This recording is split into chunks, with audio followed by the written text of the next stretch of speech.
यहाँहरू सबैजनालाई आजको यो नेपाली बाइबल सर्वे क्लासमा स्वागत गर्न चाहन्छु। साथै प्रभुको महान अनुग्रहमा र उहाँको कृपामा यहाँहरू सबैलाई परमेश्वरको प्रशस्त आशिष रहोस् र मिलोस् भनी मेरो प्रार्थना गर्दछु। अनि सबैजनालाई जय मसीह। आज हामी भाग 38 मा छौँ। 38 भागमा हामी आइपुगेका छौँ। अनि परमेश्वरले हामीलाई अहिलेसम्म यसरी लगातार कुनै पनि दिन नछुटाइकन हाम्रो एकदमै व्यस्त जीवनको आधा घण्टाको समय प्रभुको वचन सिक्नको लागि हामीले छुट्याएका छौँ र परमेश्वरले सहायता गर्नुभएको छ। उहाँको नाउँलाई धन्यवाद भएको होस्। अनि आधा घण्टा मैले अस्ति नै पनि भने जस्तै कतिपटक हाम्रो आधा घण्टा 1 घण्टाको समय चाहिँ त्यत्तिकै फाल्तुमा गइरहेको हुन्छ, खेर गइरहेको हुन्छ। कतिजनाको चाहिँ आदत हुने गर्छ, कुनै एउटा फिक्स टाइममा चाहिँ कुनै सिरियलमा आदत हुन्छ अनि त्यो सिरियल चाहिँ डेली आउने गर्दछ। अब यदि त्यो सिरियल हेर्ने आदत छ भने डेली आधा घण्टा या 1 घण्टा, त्यसमा फेरि ब्रेकहरू पनि मिलाउँदाखेरि कमसेकम 1 घण्टाको समय चाहिँ सिरियलमा गइरहेको हुन्छ।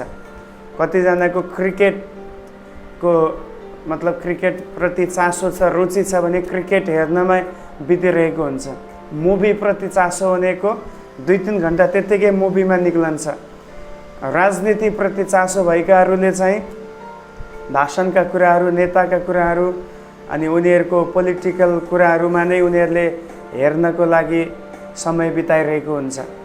तर जसलाई परमेश्वरको वचनको भोक र प्यास छ, यसप्रतिको रुचि छ, चासो छ, तिनीहरूले चाहिँ लगातार यो वचन सुनिरहेको छन्।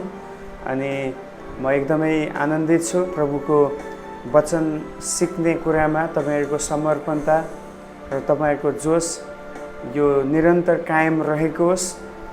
विभिन्न प्रकारका निराशा र आलस्यपनका कुराहरू जीवनमा आउँछन्, तर हामीले जुन कुरा सुरु गरेका छौँ त्यसलाई अन्तसम्म पुर्याउनु चाहिँ हाम्रो एउटा सफलता हो र त्यसको निम्ति म पनि कोसिस गर्दछु यसलाई अन्तिमसम्म नै यो कोर्सलाई चलाउनको लागि। र म यो पनि आशा गर्छु तपाईँहरू पनि अन्तिमसम्म साथ दिनुहुनेछ, तपाईँहरूले यसलाई सिक्नुहुनेछ, यसमा तपाईँहरू सहभागी हुनुहुन्छ भनिकन म आशा गर्दछु। मानिसले त्यही कुरामा आफ्नो समयलाई इन्भेस्ट गर्ने गर्दछ जुन कुराबाट उनीहरूलाई केही फाइदा मिल्ने गर्दछ। यदि कुनै कुरामा समय हामीले इन्भेस्ट गर्दा या हामीले समय लगाउँदा, हामी इन्भल्भ हुँदा यदि त्यसले हामीलाई नोक्सान गर्छ या हामीलाई त्यसले कमजोर बनाउँछ भने त्यो कुरा हामी कदापि पनि हेर्दैनौँ र त्यो कुरामा हामी कदापि समय दिँदैनौँ। अनि मलाई लाग्दछ हामीले दिने समयहरूमा र हामीले समय दिएपछि मिल्ने फाइदा र आत्मिक आशिषहरूमा सबैभन्दा ठुलो भनेको चाहिँ परमेश्वरको वचन सिक्नको लागि गर्ने जुन एउटा समर्पणता, जुन वचनप्रति हामीले दिएको समय छ, लगानी छ, त्यसबाट पाउने आशिषभन्दा ठुलो अरू केही पनि छैन जस्तो मलाई लाग्दछ। हो, कतिपटक यो तुरुन्त देखिँदैन। वचन सिक्दाखेरि के चाहिँ पायो भन्ने प्रकारको कुरा तुरुन्त हामीलाई छर्लङ्ग हुँदैन। तर जब हामी यसलाई कन्टिन्यू गर्दै जान्छौँ त्यसले हाम्रो जीवनमा निकै ठुलो उन्नति र यसले निकै हामीलाई डेभलप गरेको हुनेछ। यो चाहिँ तुरुन्त थाहा हुँदैन, तर जब तपाईँ गर्दै जानुहुन्छ र पछि तपाईँले फर्केर सिकेका दिनका कुराहरू हेर्दाखेरि तपाईँ जरुर आशिष पाउनुहुनेछ। तपाईँले त्यसलाई महसुस गर्नुहुनेछ, मैले मेरो जीवनमा यो चाहिँ प्राप्त गरेँ, यो वचनमा मैले सिकेर अथवा यो कोर्स मैले गरेर यसले यो उन्नति ल्यायो भन्ने कुरामा चाहिँ जरुर हामीलाई त्यसले एउटा बढोत्तरीको महसुस र त्यो आभास हामीलाई गराउनेछ। अब म आफै पनि धेरै समय वचन सिक्नको लागि परिश्रम गरेको व्यक्ति हुँ। बाइबल स्कुलमा विभिन्न सेमिनारीमा समय लगानी गरेर सिकेँ। अनि सिक्दै जाने क्रममा केही जस्तो पनि लाग्दैन, कति सिक्नु, यो के फाइदा छ, यसले के लाभ हुन्छ होला र भन्ने प्रकारको कतिपटक सोचाइ आयो, त्यो साँगुरो विचार पनि आयो। तर अहिले म सेवकाईमा छु अनि परमेश्वरले सेवकाईप्रति धेरै जिम्मेदारीहरू दिनुभएको छ, धेरै कुराहरू काँधमा हालिदिनु भएको छ। अनि त्यो सबै कुराहरूलाई एउटा ब्यालेन्समा राखेर कन्टिन्यू गर्नको लागि धेरै हामीलाई शिक्षाको खाँचो पर्दछ। अनि म अहिलेसम्म टिकाउ हुनुको पछाडि चाहिँ अब अहिले त म सिक्दैछु, अहिले पनि म जारी छ मेरो सिकाइ, मेरो स्टडी जारी नै छ। तर त्योभन्दा पनि मुख्य कुरा चाहिँ के मैले विगतका दिनमा सिकेको थिएँ, कस्तो जग मैले बनाएको थिएँ, के कुरा मैले हासिल गरेको थिएँ, त्यसले चाहिँ ठुलो फरक पार्दछ। अनि मेरो मिनिस्ट्रीमा चाहिँ मैले विगतका दिनमा समय लगानी गरेर एउटा बलिदानिक रूपमा सिकेका कुराहरूले अहिले निकै मलाई अगाडि बढ्नलाई प्रभुको सेवकाईमा यसले मलाई मद्दत पुगेको छ। र म यही उत्साह तपाईँलाई पनि दिन चाहन्छु मेरो पर्सनल अनुभवबाट। यदि तपाईँले वचन सिक्नमा मेहनत गर्नुभयो, लगानी गर्नुभयो भने, लगानी भन्नाले यहाँ पैसाको लगानी होइन, तपाईँको टाइमको लगानी हो। बस तपाईँले आफ्नो टाइम दिनुभयो भने जरुर पनि तपाईँको क्षेत्रमा यसले तपाईँलाई आशिषित पार्नेछ र यसले सफलता पनि लिएर आउनेछ। बाइबलले भन्दछ चट्टानमाथि बसालिएको घर, अर्को चाहिँ बालुवामाथि बसालिएको घर। अब अभियसली हामी कोही पनि बालुवामाथि बसालेको जस्तो हाम्रो घर बनाउन चाहँदैन। घर भन्नाले फेरि यहाँ हाम्रो विश्वासको कुरा आउँछ होइन। अनि हामी चट्टानमाथि नै बनाउन चाहन्छौँ। अब एउटा चट्टानमाथि घर बन्नलाई सम्भव त्यति बेला हुन्छ जब हामी परमेश्वरको वचनलाई ठिकसँग जानेर यो वचनको आधारमा हामी अगाडि बढ्दछौँ र यो वचनलाई हामी हाम्रो जीवनमा पालना गर्दछौँ। तब मात्रै हाम्रो घर चाहिँ चट्टानमाथि स्थापित भएको घरको रूपमा साबित हुनेछ। हालेलुया। आज धेरै व्यक्तिहरूले घर त बनाए, विश्वासमा त हुनुहुन्छ, तर उहाँहरू ढलपल भएर कतिजना लडिसकेको अवस्था छ, कति चाहिँ ढलपलको अवस्थामै चाहिँ स्थिर भएर अगाडि बढ्न नसकेको हामी देख्दछौँ। कारण चाहिँ उनीहरूको शिक्षाको क्षेत्रमा उनीहरू कमजोर छन्, उनीहरू परमेश्वरको वचनमा आधारित भएर उनीहरूले जिउन सकेको छैन। त्यसकारण म यो लामो समय आज किन यो क्लासमा जानुभन्दा अगाडि लिँदैछु भन्दाखेरि तपाईँलाई एउटा प्रेरणा दिन खोज्दैछु, एउटा इन्सपिरेसन होस् भन्ने उद्देश्यले बोल्दैछु कि सिक्ने कुरालाई कहिले पनि स्टप नगर्नुहोस्। कसैले यसरी भनेको छ अङ्ग्रेजीमा, the day when you stop to learn you will die. जुन दिन तपाईँ सिक्नलाई बन्द गर्नुहुन्छ तपाईँ मर्नुहुनेछ। किन शिक्षाले नै हाम्रो जीवनलाई बचाइराख्दछ। अनि त्यसमा चाहिँ मूल शिक्षा चाहिँ हामी परमेश्वरको आत्मिक वचनबाट हामी प्राप्त गर्नु खाँचो छ। यसको साथसाथै संसारमा भएका शिक्षाहरू हामीले सिक्नु जरुरी छ, तर मूल चाहिँ यदि एउटा व्यक्तिले यो सिकेको छैन भने त्यो व्यक्ति चाहिँ कमजोर हो, त्यो व्यक्तिको कुनै आत्मिक क्षेत्रमा जीवन्त हुन सक्दैन। कोही एकजनाले यसरी पनि भनेको छ, ख्रिस्टलाई चिन्न मतलब ख्रिस्टलाई जन्मैदेखि चिन्न नपाउनु यो तपाईँको दोष होइन, तर यदि ख्रिस्टलाई जाने बेगर तपाईँ मर्नुभयो भने यो तपाईँको दोष हो। अब बुझ्दै हुनुहुन्छ तपाईँ फरक के हो? हामी जन्मिँदै ख्रिस्टलाई चिन्ने अवस्थामा थिएनौँ। हामी पापको संसारमा हुर्किएका थियौँ, पापको माहौलमा बढ्दै थियौँ। हामीलाई अरू नै देवी देवताको बारेमा सिकाइएको थियो। हाम्रो त्यो गल्ती होइन, तर यदि हामीले ख्रिस्टलाई नचिनिकन या प्रभुको वचनलाई नजानिकन हामी मर्दछौँ भने चाहिँ त्यो हाम्रो गल्ती हुनेछ। किनभने हामीलाई प्रभुले प्रशस्तै मौकाहरू दिनुभएको छ कि हामी उहाँको वचनलाई सिकौँ, उहाँलाई जानौँ, उहाँलाई चिनौँ भनेर। अनि त्यो मध्ये एउटा माध्यम हो यो नेपाली बाइबल सर्वे।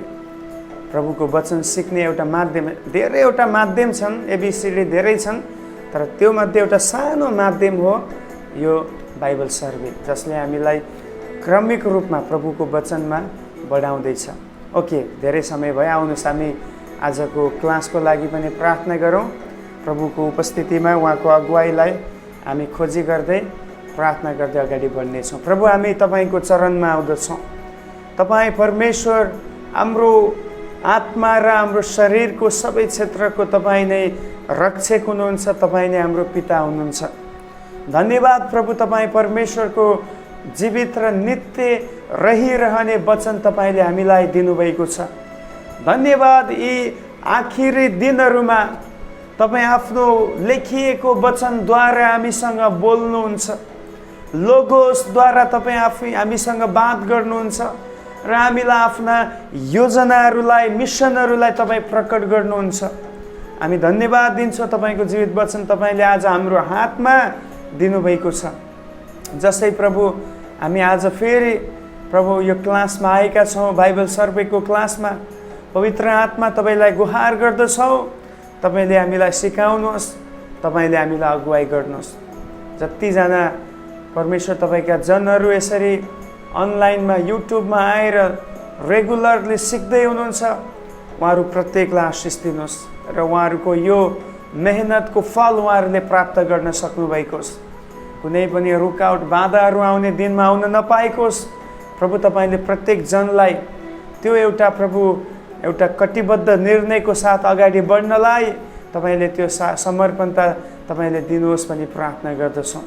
धन्यवाद छ प्रभु, सबै रहल समयलाई तपाईँको हातमा दिँदै माग्दछौँ बिन्ती प्रार्थना ख्रीष्ट येशूको नाउँमा, आमेन। प्रभुलाई महिमा भएको होस्।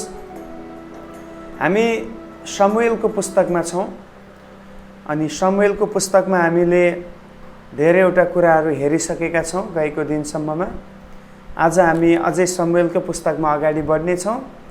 शमूएलको पुस्तकको रूपरेखालाई आज हामी विचार गर्नेछौँ। ब्लुप्रिन्ट, यो पुस्तकको एउटा अवस्था कस्तो छ, कस्तो विभाजन छ यो पुस्तकमा, हामी त्यसलाई आजको यो क्लासमा विचार गर्नेछौँ। शमूएलको पुस्तकमा जम्मै 31वटा च्याप्टर छन्, अध्यायहरू छन् अनि 31वटा अध्यायलाई 1 देखि 31वटा अध्यायलाई हामी मोटामोटी 3 भागमा विभाजन गर्न सक्दछौँ। 3 भागमा यो विभाजित छ। पहिलो विभाजन, शमूएलको पुस्तकको पहिलो विभाजन छ, त्यसको एउटा सानो टपिक तपाईँले बनाउन सक्नुहुन्छ। माथि तपाईँले हेडलाइनमा लेख्नुहोस् रूपरेखा, रूपरेखा लेख्नुहोस्। विभाजन अथवा रूपरेखा भन्दा पनि सजिलो हुन्छ। अनि पहिलोमा चाहिँ 1 नम्बरमा लेख्नुहोस् एली र शमूएल लेख्नुहोस्।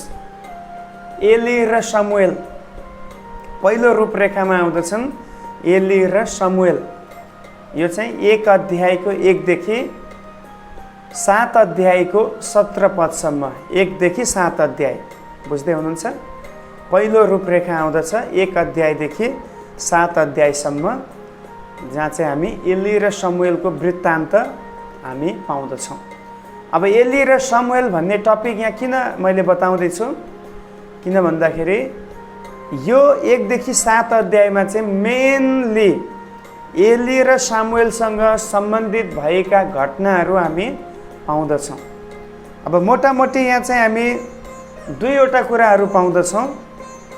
2वटा कुरा चाहिँ, पहिलो चाहिँ शमूएलको जन्म र बाल्य अवस्था पाउँदछौँ। यो जुन 1 देखि 7 अध्यायभित्रमा एली र शमूएलको जुन पोइन्ट छ, त्यो पोइन्टभित्र पहिलो चाहिँ शमूएलको जन्म र बाल्य अवस्थाको विषयमा हामी पाउँदछौँ। शमूएलको जन्म आश्चर्य रीतिले भएको हामी पाउँदछौँ। धेरै वर्षदेखि बाँझी भएको स्त्री हन्ना, उनको ठुलो पीर सहितको मनको वेदनामा उनले गरेको प्रार्थना पश्चात पाएको बालक थियो शमूएल। अनि बाइबलमा हामी हेर्दछौँ धेरैजना स्त्रीहरू छन् जो शारीरिक रूपमा एकदमै सुन्दरी थिए। उनीहरू एकदमै बाइबलमा सुन्दरीको रूपमा उनीहरूको व्याख्या भएको छ, उनीहरूको चिनारी भएको छ। तर यी सबै सुन्दरी स्त्रीहरूको जीवनमा एउटा कमजोरी चाहिँ बताइएको छ, त्यो हो उनीहरू निसन्तान थिए। दे वर ब्यारन, उनीहरू बाँझी थिए, बाँझी अवस्थामा थिए।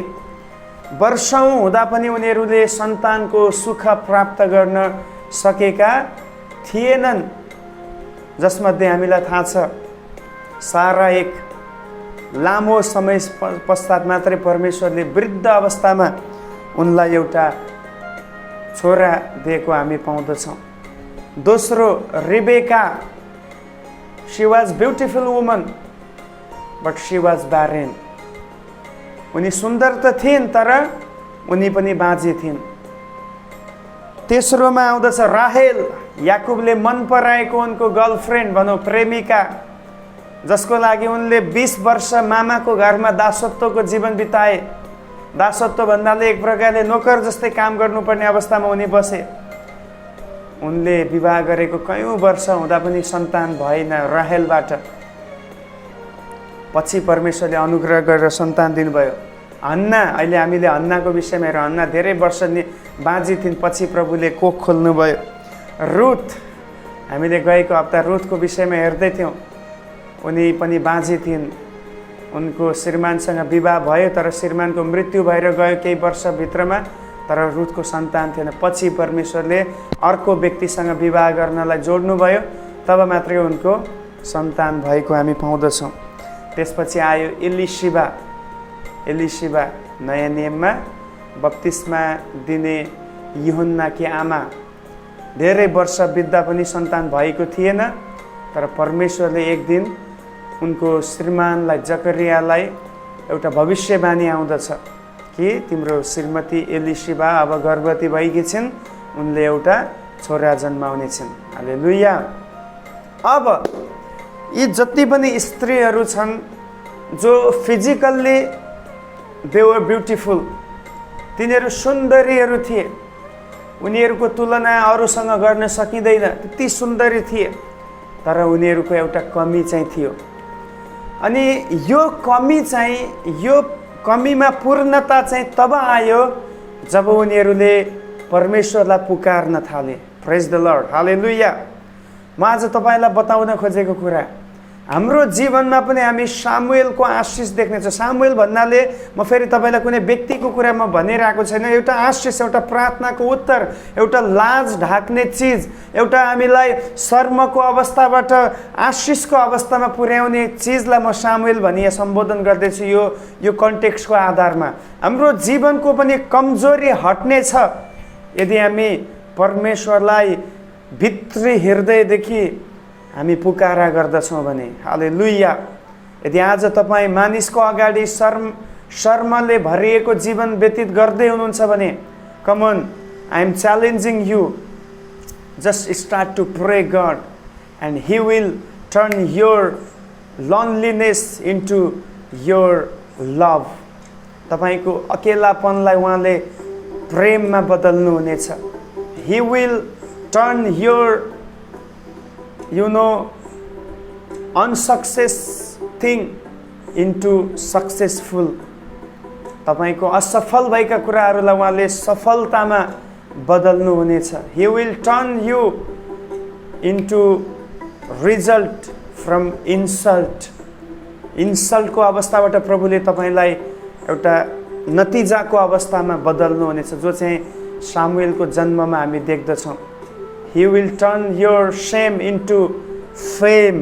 तपाईँको शेमलाई, तपाईँको शर्मलाई उहाँले फेममा बदल्नुहुनेछ। फेम भन्नाले प्रचलित एउटा फेमस व्यक्तिको रूपमा तपाईँलाई बदल्नुहुनेछ। And I can assure you, if you call the name of the Lord, he will turn your every negative situations into positive. परमेश्वरले तपाईँको सबै नकारात्मक परिस्थितिहरूलाई सकारात्मकमा बदल्नुहुनेछ। हरेक असम्भव कुराहरूलाई उहाँले पोसिबल गर्नुहुनेछ। त्यसमा पहिलो चाहिँ हामी देख्दछौँ उनको सामुएलको जन्म र बाल्य अवस्था, एउटा प्रार्थनाद्वारा यो सम्भव भएको हामी पाउँदछौँ। अनि हामी देख्दछौँ सामुएलको बाल्य अवस्था कहाँ बित्यो त? आमाको घरमा, बुवाको घरमा बितेन।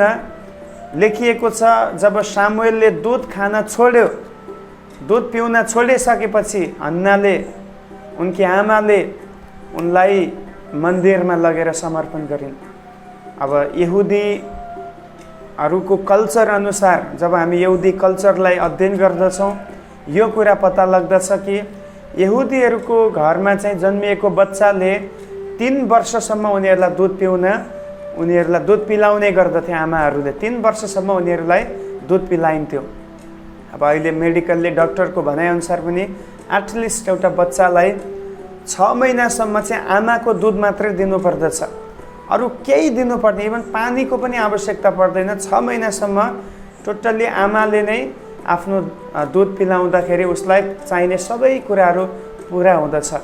अनि त्यसपछि 6 महिनापछि के अरू खानेकुरा र त्यसपछि चाहिँ 2 वर्षसम्म चाहिँ सकभर एउटा बच्चालाई दुध पिलाइयो भने ऊ चाहिँ स्वस्थ हुन्छ, उसको इम्युनिटी सिस्टम स्ट्रङ हुन्छ अनि ऊ चाहिँ एउटा सबल बच्चा हुन्छ भन्ने एउटा मेडिकल साइन्सको भनाइ छ।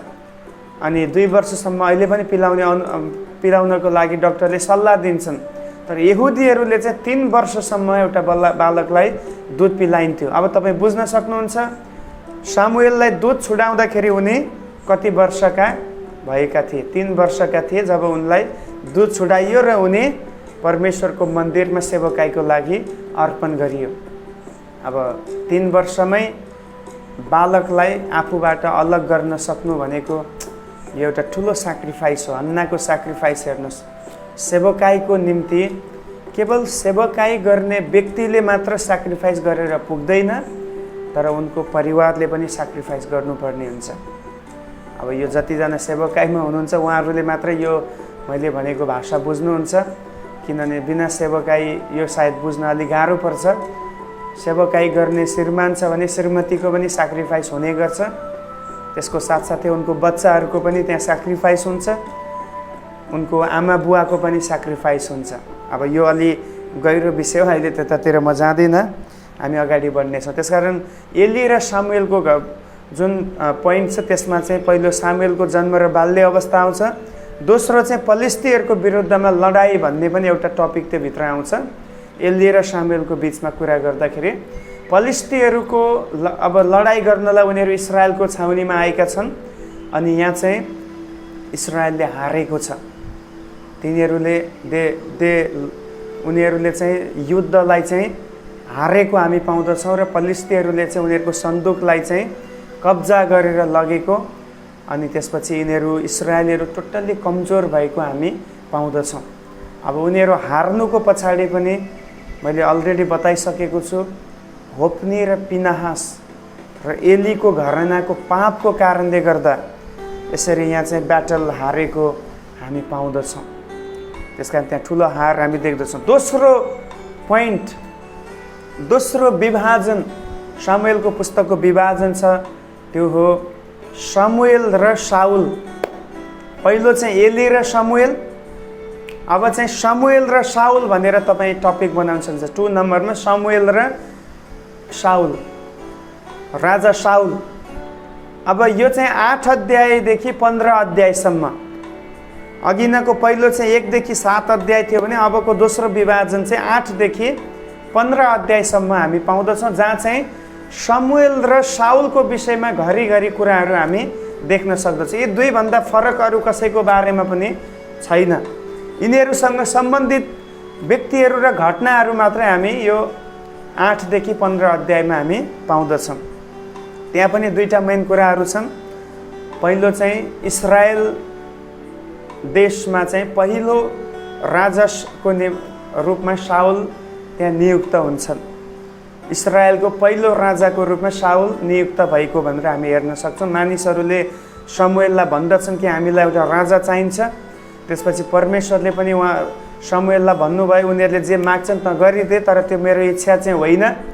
अनि त्यसपछि त्यहाँ चाहिँ एक दिन साउल आफ्नो भेडा र गोरुहरू बाछाहरू के हराएको थियो त्यो खोज्न जाँदै गर्दा ऊ चाहिँ सामुएलसँग उसको भेट हुन्छ। त्यसपछि सामुएलले थाहा पाउँछन् कि यो व्यक्ति चाहिँ राजा हुनको लागि योग्य छ। त्यसरी राजाको चयन हुँदछ। अनि त्यसपछि फेरि राजा सुरुमा नम्र र इमान्दार थिए, पछि जब माथि बढ्दै जान्छन् उनको आशिषको चरम सीमामा उनी पुग्दछन्, उनले परमेश्वरको विरोधमा पाप गरी पठाउँछन्। उनले उनलाई सबै कुराको ज्ञान त छ भित्र, तर त्यो ज्ञानलाई उनले दुरुपयोग गरेर, प्रभुको भय त भित्र थियो तर त्यो भयलाई उनले थिचेर त्यसलाई चाहिँ आफ्नो घमण्डले त्यसलाई दबाएर उनी के गर्न पुगे? अनाज्ञाकारी हुन पुगे। मैले हिजोको दिनमा तपाईँलाई बताएको थिएँ 3वटा उनको अनाज्ञाकारिता थियो जसले गर्दा प्रभुले उसलाई त्याग्नुभयो। त्यो चाहिँ हामी 8 अध्यायदेखि 15 अध्यायसम्म पाउँछ। अनि त्यसैमा हामी जोनाथनको विषयमा पनि पाउँछौँ।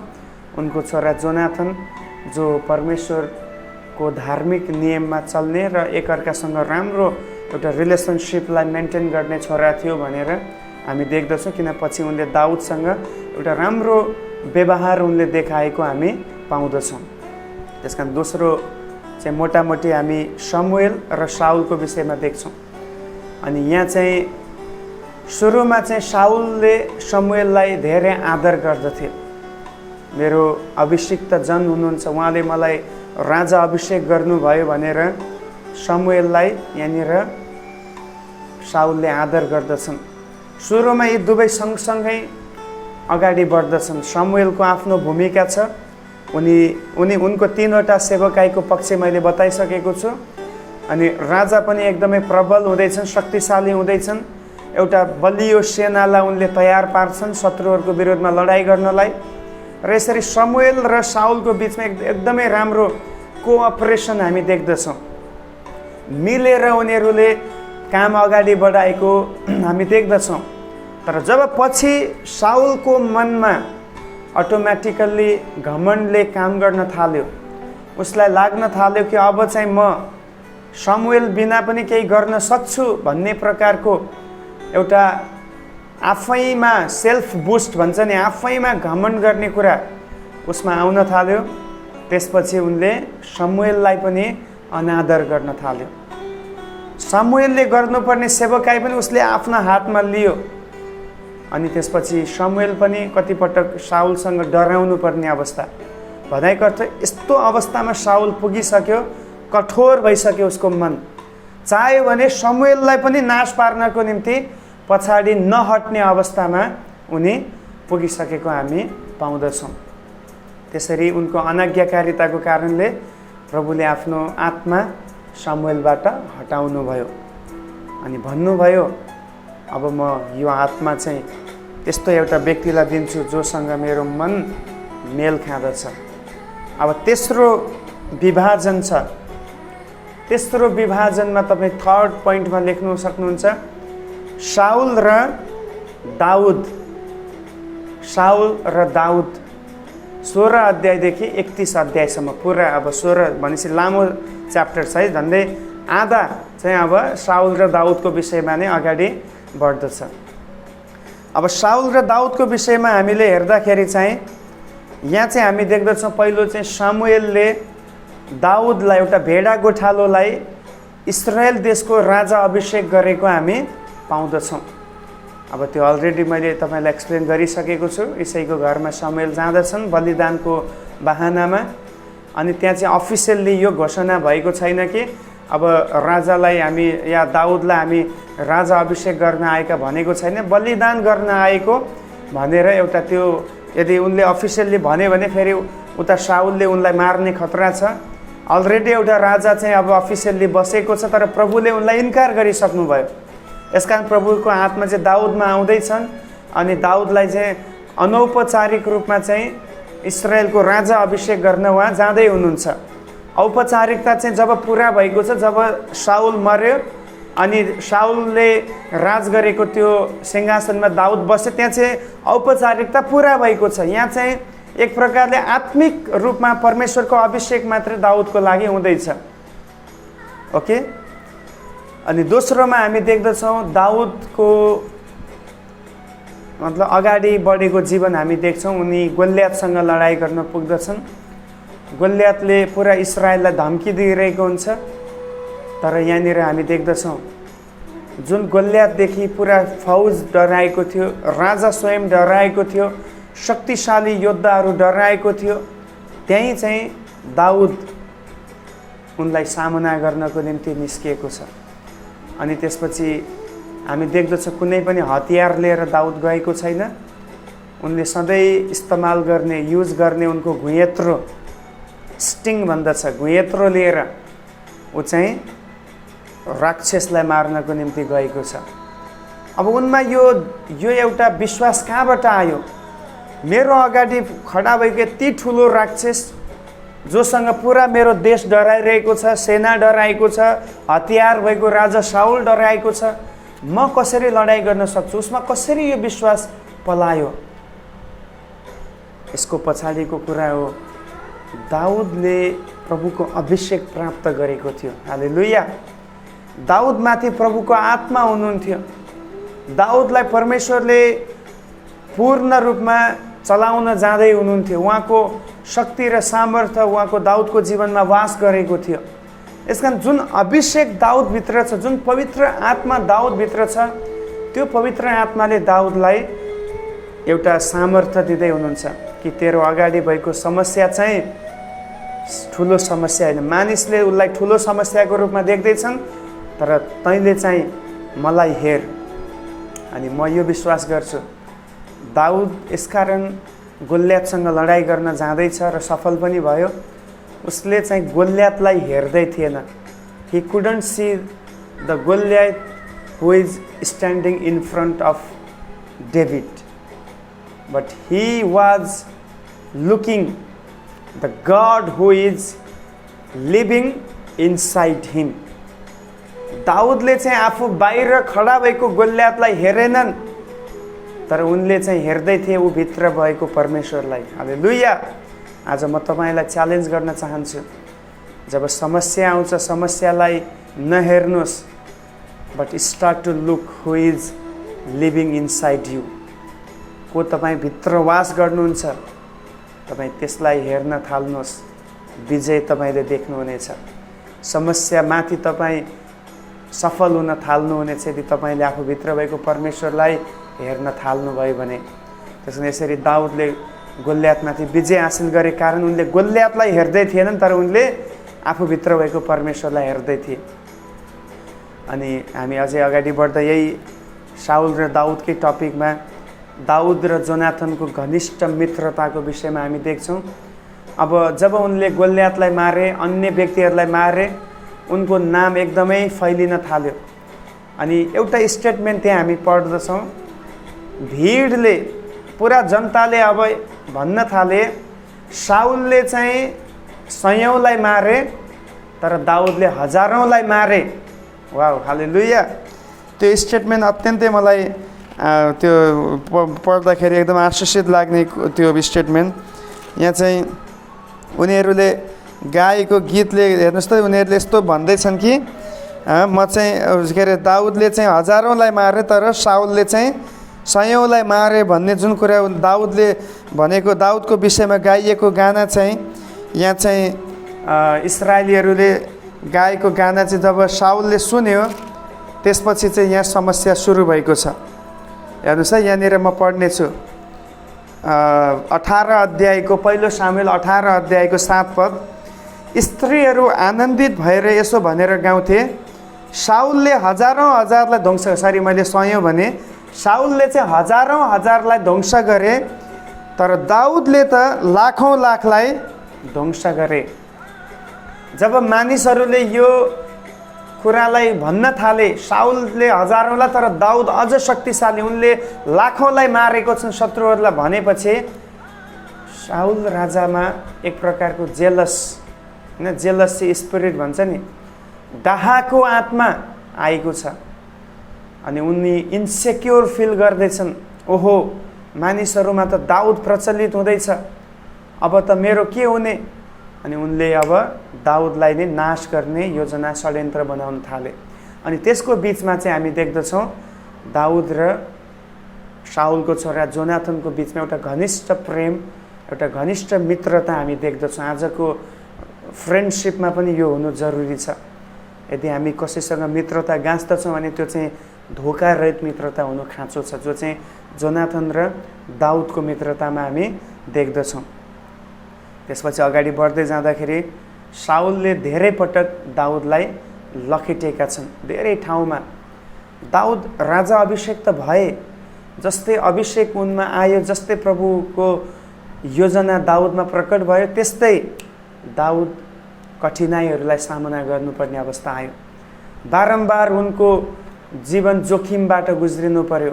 बारम्बार उनी मरुभूमिमा र गुफाहरूमा लुक्नुपर्ने अवस्था आयो।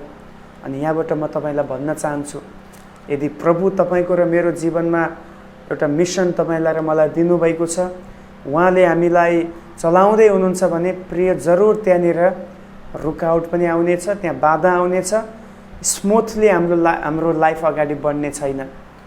दाउद तबसम्म सुरक्षित थिए, आनन्दित थिए जबसम्म राजा अभिषेक भएका थिएनन्। म अलि फरक विषय तपाईँलाई यहाँ भन्दैछु। जब प्रभुले उनलाई अभिषेक गर्नुभयो इस्रायलको राजाको रूपमा, तबदेखि समस्या पनि स्टार्ट हुन थाल्यो। गोलियतसँग लडाइँ गर्न जानु पर्यो, शत्रुहरूलाई मार्न जानु पर्यो। अहिले चाहिँ स्वयं उनी आफ्नो जीवन बचाउनलाई लुकी हिँड्नुपर्ने अवस्था। अनि यो सबै प्रभुको सेवकाईमा हामीले सामना गर्ने कमन विषयहरू हुन्। त्यसपछि हामी बारम्बार त्यहाँ चाहिँ शाउलले दाउदलाई लखेटेको, तर दाउदले कहीँ पनि शाउललाई हानि पुर्याएको हामी देख्दछौँ। 2 पटक दाउदले मौका पाएको थियो शाउललाई नाश पार्नको लागि, तर 2 पटक दाउदले यो भन्दछ, परमेश्वरले अभिषेक गर्नुभएको दासमाथि म कसरी हात उठाउन सक्छु? नेभर। भले शाउल मलाई मार्नको लागि मेरो पछाडि लागोस्, जबसम्म प्रभुको समय आउँदैन शाउलले मलाई मार्न सक्दैन। तर मैले चाहेको भए म मार्न सक्थेँ, तर म प्रभुको डर मान्ने व्यक्ति हुँ, म प्रभुको दासहरूलाई आदर गर्ने व्यक्ति हुँ। यसकारण म प्रभुको दासहरूको विरुद्धमा, राजा शाउलको विरुद्धमा म हात उठाउने छैन। दाउदको हृदय तपाईँ हेर्नुहोस्, किन प्रभुले मेरो हृदयसँग मेल खाने व्यक्ति भन्दै हुनुहुन्छ? को छ यस्तो जसले शत्रुलाई नाश गरे बगैर छोड्दछ? तर दाउदले यहाँ उनको प्राण लिन खोज्ने व्यक्तिलाई पनि उनले 2 पटक प्राण दान गरेका छन्, हामी देख्दछौँ। अनि अन्तिममा हामी देख्दछौँ शाउल हारेको छ। एउटा युद्धमा उनी गए 30 अध्यायमा जाँदाखेरि, अनि त्यो युद्धमा चाहिँ उनले शत्रुहरूबाट उनी पराजित भएको छ र उनी मृत्युमा पुगेका छन्। र उनका जति पनि छोराहरू थिए, उनका जति पनि मित्रहरू, उनको नजिकमा भएका सबै टिमलाई नै यो शत्रुले एकै दिनमा नाश गरिदिएको हामी पाउँदछौँ। यसरी शाउल र दाउदको कहानी यस पुस्तकमा हामी हेर्दछौँ। अनि त्यसपछि जब शाउलको मृत्यु हुन्छ, दाउदले भन्दछन् कि अब म सिंहासनमा बस्नेछु, किनभने परमेश्वरले मलाई धेरै वर्ष अगाडि राजा अभिषेक गरिसक्नु भएको छ। त्यसकारण जब यो अभिषेक पुरा भयो, जब शाउलको मृत्यु भयो, तब यो चाहिँ अब लिटरल्ली अफिसियल्ली उनी इस्रायलको राजाको रूपमा स्थापित भएको हामी पाउँदछौँ। म आशा गर्दछु आजको क्लास यहाँहरूको लागि आशिषपूर्ण भएको छ। फेरि भोलि हामी अझै यो पुस्तकमा भएको मुख्य विषयहरू, एकदमै गहन विषयहरू छन्, त्यो विषयहरूलाई हामी सम्बोधन गर्नेछौँ। तबसम्मको लागि प्रभुले यहाँहरू सबैलाई आशिष गर्नुभएको होस्। जय मसीह।